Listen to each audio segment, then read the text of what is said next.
Subscribe to our channel by clicking the subscribe button. Click the bell button and enjoy the latest uploads from our channel.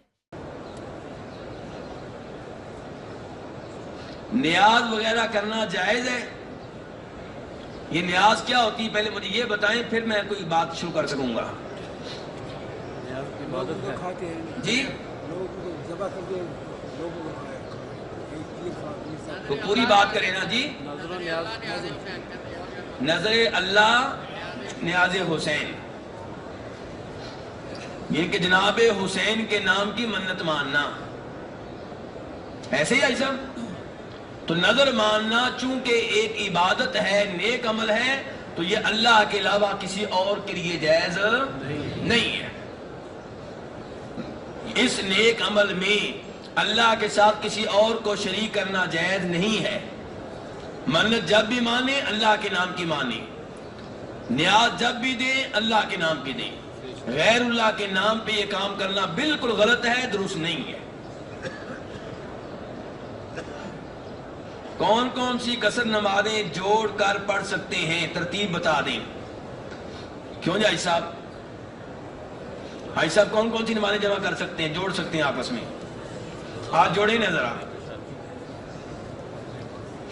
سفر میں ظہر کی نماز کو کس کے ساتھ جمع کر سکتے ہیں؟ اور عصر کو ظہر کے ساتھ. مغرب کو عشاء کے ساتھ یا عشاء کو؟ یہ ڈبل لفظ کیوں بولتا ہوں؟ کیونکہ ہو سکتا ہے کبھی آپ کو ٹائم ملے سفر میں ظہر کے ٹائم نماز پڑھنے کا، تو پہلے آپ ظہر کی 2 رکعتیں پڑھیں گے، پھر اسی ٹائم پہ عصر کی 2 رکعتیں پڑھ لیں گے. اور کبھی بس رکے گی ظہر کے ٹائم نہیں بلکہ عصر کے ٹائم، ٹرین رکے گی ظہر کے ٹائم نہیں عصر کے ٹائم، تو پھر عصر کے ٹائم پہلے آپ ظہر کی 2 رکعتیں پڑھیں گے، پھر عصر کی پڑھیں گے.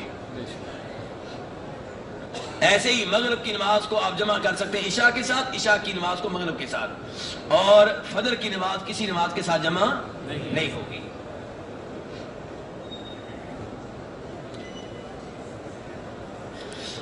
احرام طواف زیارت کے بعد صحیح بھی کر لی، کیا احرام کھولنے سے پہلے اپنا حلق خود کر سکتے ہیں یا دوسرے کا حلق کر سکتے ہیں؟ ہاں جی، کیا امید رکھتے ہیں آپ اس معاملے میں؟ یہ ہمارا تو یہ ہے کہ ہم وہ پابندی نہیں لگاتے جو اللہ کے رسول نے نہیں لگائی. تو اس لیے جب بال مونڈنے کا وقت ہو جائے، جب بال کاٹنے کا وقت ہو جائے، تب اپنے بال آپ خود بھی مونڈ سکتے ہیں، اور آپ کا دوست جو حالت احرام میں ہے وہ بھی مونڈ سکتا ہے، آپ کی بیگم بھی آپ کے بال مونڈ سکتی ہے. کیونکہ مثال کے طور پہ آپ عمرہ لے لیں، عمرے میں آپ نے طواف کر لیا، صفا مروہ کی صحیح کر لی، اب بال کاٹنے ممنوع ہیں کہ واجب ہیں؟ اب تو ضروری ہیں، شریعت حکم دے دیا کاٹو بھائی. تو اب جو آپ کے بال کاٹے گا وہ ممنوع کام کر رہا ہے کہ صحیح کام کر رہا ہے؟ صحیح کام کر رہا ہے، ثواب ملے گا. تو کوئی پابندی نہیں ہے، اس موقع پہ خود بھی مونڈ سکتے ہیں، کوئی بھی آپ کے مونڈ سکتا ہے. فی الحال ایک سوال ادھر سے لے رہا ہوں، ایک ادھر سے، ٹھیک ہے جی. سنا ہے کہ 40 نمازیں جس نے جماعت کے ساتھ ادا کی مسجد نبوی میں، اللہ پاک اسے جنت میں داخل کرے گا. آیا 40 نمازیں لگاتار ہونی چاہیے یا 40 نمازیں بغیر لگاتار ہوں؟ ہاں جی، 40 دنوں کا میرے بھائی 40 نمازوں کا مسئلہ کہاں سے آیا؟ اس بارے میں ایک روایت آتی ہے جسے امام احمد 4 اماموں میں سے بڑے امام ہیں، وہ اپنی حدیث کی کتاب میں درج کرتے ہیں. حدیث کی ان کی وہ کتاب بڑی شاندار کتاب ہے. مسند احمد 30,000 سے زیادہ حدیثیں ہیں اور بڑی عمدہ کتاب ہے، لیکن اس میں کہیں کہیں ضعیف روایتیں آ گئی ہیں، ناقابل اعتبار ناقابل اعتماد روایتیں. ان روایتوں میں سے ایک روایت یہ ہے جس میں دعویٰ کیا گیا ہے کہ پیارے حبیب علیہ السلام نے کہا تھا کہ جو میری مسجد میں 40 نمازیں پڑھے، کوئی نماز فوت نہ ہو، یعنی کہ لگاتار پڑھے، تو اس کے لیے 2 خوشخبریاں ہیں. نمبر 1 اس کے حق میں لکھا جائے گا کہ یہ جہنم کی آگ سے بری ہے. نمبر 2 لکھا جائے گا کہ یہ منافق نہیں ہے. لیکن یہ روایت ضعیف ہے، اس کی آپ کی جانب نسبت ثابت نہیں ہو سکی.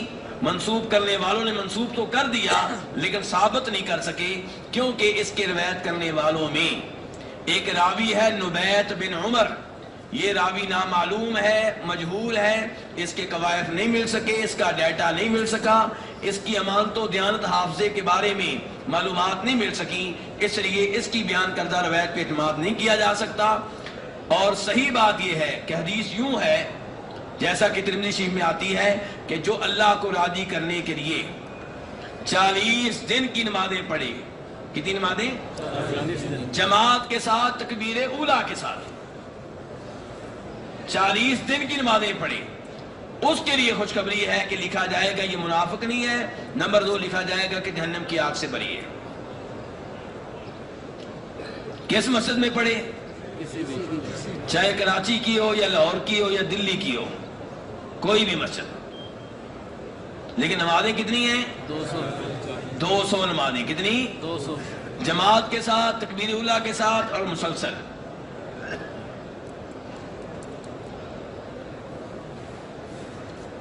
ہم نے زیارت کے لیے بدر جانا ہے، راستے میں میقات ہے، تو کیا ہم پہ عمرہ فرض ہو جائے گا؟ اگر آپ نے زیارت کر کے واپس چلے آنا ہے یہاں مدینہ تو پھر آپ پہ کوئی چیز فرض نہیں ہے، لیکن جب آپ حج کے لیے مکہ جانا چاہیں گے اور میقات سے گزریں گے تو شریعت کہتی ہے میقات سے گزرنے والا احرام باندھے، حج یا عمرے کی نیت کرے، تو اس لیے آپ عمرے کی نیت کر کے جائیں اور وہاں پہ عمرہ کر کے حلال ہو جائیں، پھر مکہ سے حج کی نیت کر لیں۔